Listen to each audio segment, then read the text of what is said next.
ნახე ალექსანდრე, ეს არის მე-6-მე-6 საუკუნი დათარიღებული სასახლე. წარმოგიდგენია? ძალიან მოკლე შინაარსს ვიტყვი ამის აღმოჩენასთან დაკავშირებით.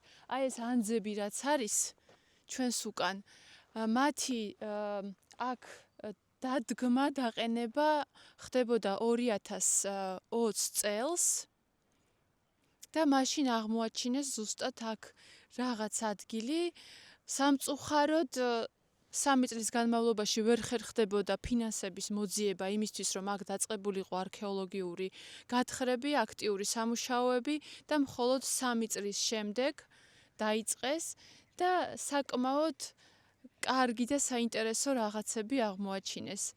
4 დარბაზისგან შედგებოდა და ძალიან საინტერესო იყო ის, რომ ერთი დარბაზი, რომლის სიგრძეც 14 მეტრი იყო, გადახურული იყო არა კრამიტით, არამედ ჩალით, ან უფრო ცუბუქი რაღაცით. ხითაც ხურავდნენ ხოლმე თხის. იმიტომ რომ ფიზიკურად კრამიტით ვერ იქნებოდა გადახურული, რადგან მძიმე არის კრამიტი. თუმცა დერეფანი და პატარა დარბაზები იყო კრამიტით გადახურული და ეს ადგილობრივებს აქ ნაპოვნი ულამაზესი სტელები საოცარი ბარელიეფებით გადაუყრიათ მტკვარში.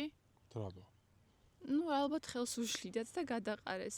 ეგეთ რაღაცას რო ნახავდა, წაიღეს სახლში მაინც დადე. ხო და ერთი კეთილსინდისიერი მოსახლე, ერთი მამაკაცი აღმოჩნდა, ისეთი, ვინც შეინახა ეს ყველაფერი და არქეოლოგიური გათხრების დროს აქ მომუშავე არქეოლოგებს მიაწოდა ყველაფერი აბსოლუტურად. ეს ნივთები უკვე ინახება ჩვენს მუზეუმში.